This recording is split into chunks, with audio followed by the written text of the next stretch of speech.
The power doesn't vanish like a scream. It leaves like a breath you didn't realize you stopped taking. 1 second, the city is alive, blinking, humming, obedient. The next, it's still standing, but no longer listening. This is the moment that traps most people, because nothing looks broken yet. Everything still exists. And that's why you're already behind. Civilization's first reaction is performance. Phones glow for a few more hours. Cars keep moving. Elevators finish their last loyal trips as if muscle memory alone can keep the system alive. People tell themselves this is temporary because modern life trains you to believe someone else is fixing the problem. Somewhere, quietly, efficiently. That belief is not optimism. It's dependency pretending to be calm. This is where most people get caught.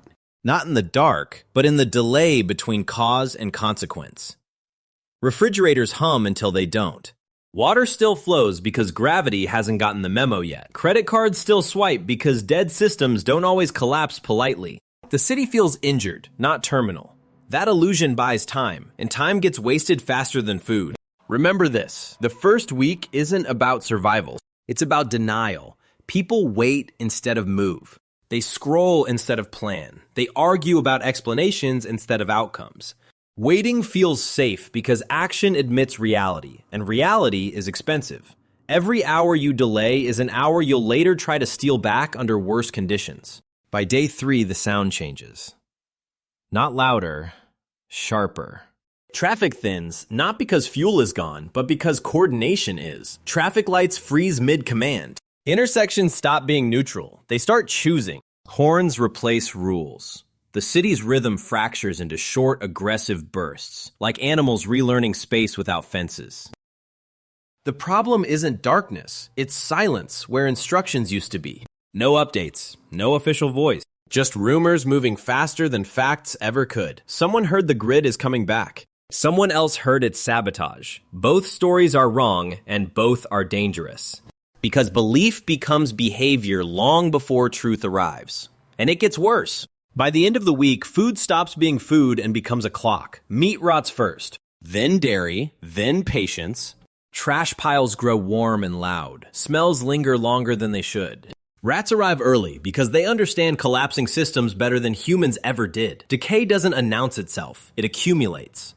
This mistake doesn't kill you immediately. It shows up later, when you realize everyone planned to leave on the same day. Highways choke with stalled vehicles. Fuel runs out in the wrong places. Apartments turn into vertical traps as elevators die and water pressure fades. The city starts remembering every dependency you ignored, every button you pressed without understanding what powered it. Generators cough and fail. Batteries die without ceremony. Extension cords snake through hallways like veins trying to replace organs. People argue about sharing outlets while the clock keeps moving. Energy becomes visible now. In light, in heat, in motion.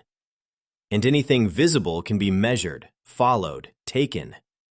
Survival doesn't announce itself yet. No one looks like a survivor in the first week, but civilization has already started counting who noticed, who adjusted, who stopped pretending this was a pause instead of a fracture. The city is still standing, but it's no longer forgiving. Drop your city in the comments. I want to see where the survivors are watching from. And hit subscribe while you're here. By the second week, the smell changes again. Not rot, not smoke. Something sharper. Human. It creeps into stairwells, lingers in hallways, settles into clothing. This is the moment the city stops pretending it's injured and admits it's starving. Hunger doesn't arrive screaming. It arrives calculating. And if you don't feel that shift, it's already working against you. This is the part everyone gets wrong. They think hunger is loud. It isn't. Hunger is quiet math. It's subtraction. Distances measured in calories. Faces evaluated for threat, usefulness, risk. Arguments shorten. Jokes disappear. Morality becomes heavy and impractical. Something you set down when your hands are full. Grocery stores are skeletons now. Not empty. Stripped. Shelves picked clean by people who arrived early or arrived violent. What remains is broken glass, spilled grain, and signs explaining limits that no longer exist. The lesson is simple and already too late. Abundance was always temporary. You just never saw the timer. The problem isn't the lack of food. It's that food has stopped moving. Trucks don't come. Warehouses sit full and unreachable, guarded by locks that require electricity or authority. Neither exists anymore. Supply chains don't collapse dramatically. They stall, then harden, like arteries that forgot how to flex. Water follows the same logic. Pressure fades as pumps fail. Upper floors dry out first. Gravity favors the ground and the prepared. Faucets become unreliable narrators. Sometimes they speak, sometimes they don't. People learn schedules they didn't know they were memorizing. Containers replace trust. Remember this: cities are machines that starve upward. Height used to mean safety, views, status. Now it means effort, exposure, dependence. Stairwells turn into filters. Every climb costs something you won't get back. Elevation stops being luxury and starts being liability. People begin migrating without calling it that. They say they're checking on family. They say they're just going for supplies. Roads clog again. Not with traffic, but with abandonment. Cars run out of fuel in the wrong places.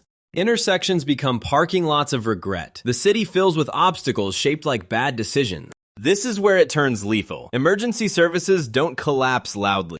They thin. Response times stretch until they snap. A fire in one building becomes permission for 5 others to burn. Sirens become rare, then mythical. When you hear one, people stop. Not for help, but for direction. The mistake doesn't kill you today. It kills you when you assume no one is watching. Neighborhoods harden. Doors gain meaning. Windows lose it. Trust becomes local and temporary. Armed groups form without names, without flags. They don't announce themselves. They don't need to. You feel them when you walk too far from what you can defend. Sleep changes. Shorter, lighter. Interrupted by sounds you never noticed before. Footsteps. Metal. Voices counting. The city is no longer pretending. It's shedding weight. And hunger, patient and observant, has learned exactly where you live. By the 3rd week, language changes. No one uses the word when anymore. There is no when the power comes back, no when this is over. There is only now and too late. Time compresses into narrow windows of usefulness. Anything not immediately relevant feels imaginary. This is the moment normal life finally dies. Not with drama, but with disuse. This is where shelters fail. Not because they're weak, but because they were designed for time limits. Basements flood without pumps. Darkness traps moisture. High-rises become ovens during the day and refrigerators at night. Mold blooms where air used to circulate. Walls sweat. Floors warp. The buildings you trusted stop feeling neutral and start feeling alive, like animals that noticed you're no longer in control. The problem isn't violence, it's predictability. By now, routines have formed, whether you wanted them or not. Water runs at certain hours, if it runs at all. Fires break out at dusk. Movement clusters at dawn and disappears by midday. Anyone alone at the wrong time becomes a story people tell quietly, without names. You learn schedules the way prey learns wind, by surviving near misses. Remember this: the city is mapping you back. Every repeated action draws a line. Every habit becomes a signal. The places you visit, the paths you take, the times you move, all of it gets recorded without cameras. Observation no longer needs technology. It only needs hunger and memory. Disease arrives without headlines. Small injuries turn serious because there is no follow-up, no antibiotics waiting behind glass. Pharmacies sit hollow, shelves bare, refrigeration long dead. Insulin spoiled weeks ago. Asthma becomes dangerous again. The weak don't disappear dramatically. They fade. And their absence quietly recalculates what everyone else can take. And it gets worse. Waste stops being removed. First trash, then human waste. Latrines appear where convenience used to be. Alleys acquire new purposes. Rivers and lakes turn into arguments instead of solutions. Clean water becomes currency, then leverage. People stop asking politely. Requests harden into expectations. Refusal becomes confrontation. This is the detail people forget. Civilization isn't order. It's shared patience. Lines, laws, schedules. None of those matter without restraint. By week 3, restraint is gone. Not out of cruelty, but exhaustion. People no longer spend energy pretending. Everything inefficient gets cut, including manners. Authority doesn't vanish. It fractures. Small enforcers rise, fall, and rise again. A hallway leader, a block watcher, a group that controls a stairwell or a pump. None last long. Control requires energy, food, loyalty. All three leak. Rules become negotiable, then optional, then remembered as mistakes someone else made. The mistake doesn't kill you immediately. It waits until you believe you've adapted. Because adaptation feels like control, and control makes people careless.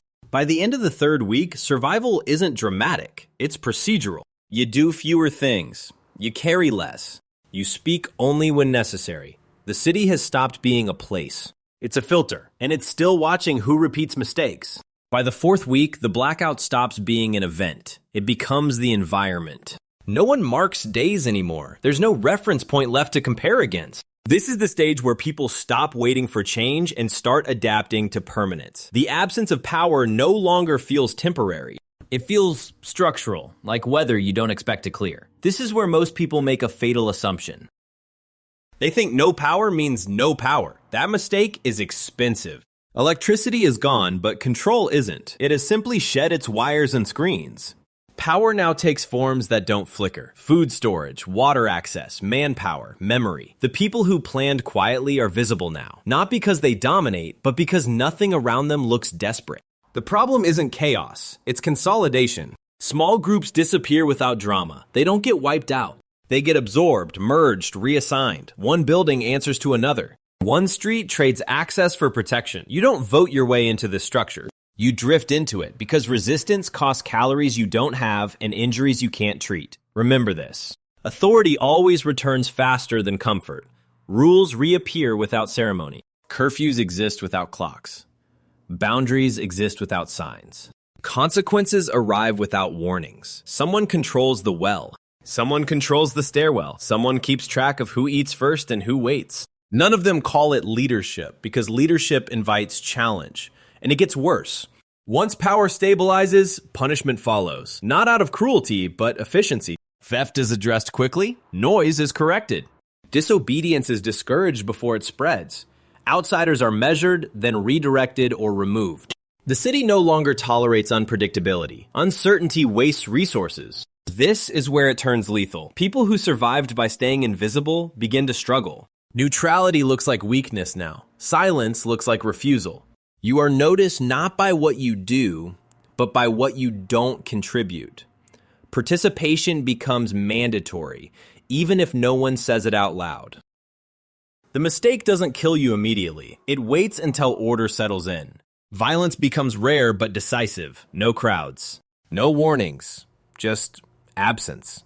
Someone is there one day and not the next. Their space gets reassigned. Their supplies get redistributed. Questions become expensive. You learn to stop asking them. Sleep changes again. Not shorter this time. Scheduled. Movement follows patterns enforced by necessity. Fear becomes predictable. Predictable fear is easier to manage. Easier to direct. Easier to use. People start policing themselves to avoid attention, which is exactly the point. The city isn't collapsing anymore. It's reorganizing. Not toward justice or stability, toward efficiency. And efficiency doesn't care about fairness. It only measures output, compliance, usefulness. By the end of the fourth week, the city has decided who belongs, and it remembers who doesn't. By week 5, survival stops being mental. It becomes biological. There are no more arguments to win, no more plans to refine. The body takes over the conversation, and it speaks in symptoms. Fatigue arrives first, not as tiredness, but as delay. The space between intention and movement widens. You notice it when standing up feels like a decision instead of a reflex. This is the detail people forget. You don't live in a body, you negotiate with it. Calories run thin. Not gone, just thin. Enough to move, not enough to repair. Weight drops fast now. Old injuries resurface like unpaid debts. Teeth ache for no clear reason. Joints swell. The immune system starts making quiet compromises that won't announce themselves until they fail. The problem isn't starvation. It's weakness pretending to be adaptation. People convince themselves they've adjusted because they're still functioning. But reaction times stretch, balance slips, hands shake during simple tasks. Mistakes multiply, small at first, then costly. A cut that would have healed before now lingers. A cough stays longer than it should. Remember this, the body always fails first. Quietly.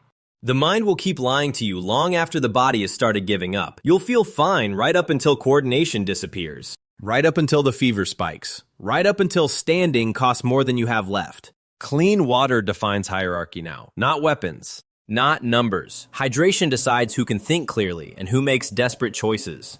Dehydration dulls judgment before it causes pain. It makes people loud, reckless, visible. The city notices that. Those who control water don't need to threaten. Thirst does the work for them, and it gets worse. Sanitation collapses in layers. First, trash stops moving. Then waste. Then insects arrive to translate the problem into disease. Rats multiply without competition. Illness spreads without patterns you recognize. There are no names for it anymore. Just symptoms, durations, outcomes. No treatment plans. Only isolation and hope. This is where it turns lethal. Not in riots, in beds.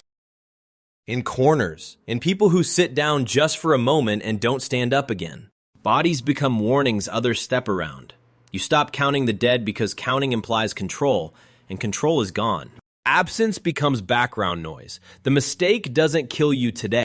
It kills you when you ignore small signals. Dizziness, slowed speech, tremors, fever brushed off because stopping feels dangerous. People push through what should stop them. That works exactly once. After that, the body decides for you. Groups start selecting for strength without saying so. The slow are left behind gently. The sick are isolated politely. It feels humane because no one raises their voice. But the outcome doesn't change. Resources follow utility now, not need. Compassion survives only when it's efficient. You move less. You speak less. You plan short. The city has moved past crisis. It's entered attrition. And attrition doesn't rush. It waits, measures, and removes what can no longer keep up. After 1 month, no one talks about restoration anymore. The word doesn't fit the shape of reality. It sounds decorative, like a relic from a language that assumed continuity. This is where everything finally clarifies. Not because conditions improve, but because illusions finish burning. What's left is sharp, functional, and uninterested in your expectations. The problem isn't survival. It's continuity. Survival can be improvised. Continuity cannot. There are no long plans now. No rebuilding conversations. No imagined timelines. Everything operates inside shrinking windows measured in hours, not weeks. Tomorrow isn't promised. It's negotiated repeatedly and often lost without ceremony. Remember this. Civilization isn't infrastructure. It's expectation. It's the shared belief that effort compounds and time pays interest. That belief is gone. Without it, the future collapses inward. People stop investing in outcomes they won't see. Maintenance feels pointless. Preservation feels sentimental. Children notice first. They stop asking certain questions because answers never come. Adults stop answering others because explanations cost energy without return. Skills replace titles. Memory replaces records. Names matter less than usefulness. The past becomes a liability because it reminds people of what they lost, and nostalgia makes them careless. And it gets worse. Adaptation hardens into identity. The people who learn to live like this stop wanting change. Not because they're cruel, because uncertainty is expensive. Stability, even brutal stability, feels safer than transition. Any sign of the old world returning threatens the balance they've bled to maintain. This is where it turns lethal. Not for the weak, for the hopeful. Hope creates movement. Movement attracts attention. Attention invites correction. The system that formed without power doesn't tolerate disruption. It doesn't need electricity to defend itself. It only needs compliance and memory. The mistake doesn't kill you immediately. It waits until you believe the future is owed to you. That belief creates risk-taking, exposure, noise. People who talk about rebuilding sound unstable now, dangerous. Change implies loss for someone else, and loss invites resistance. By now, the city isn't a city. It's a filter. It keeps what fits and grinds down what doesn't. No malice, no ideology. Just physics applied to people. Energy flows toward efficiency. Inefficiency gets corrected or removed. The process doesn't hate you. It doesn't know you. Survival isn't heroic here. It's tolerated. You're allowed to exist as long as you don't destabilize the pattern. Tomorrow doesn't care what you learned. It only measures whether you repeat mistakes. And the world quiet, patient, observant, is still watching.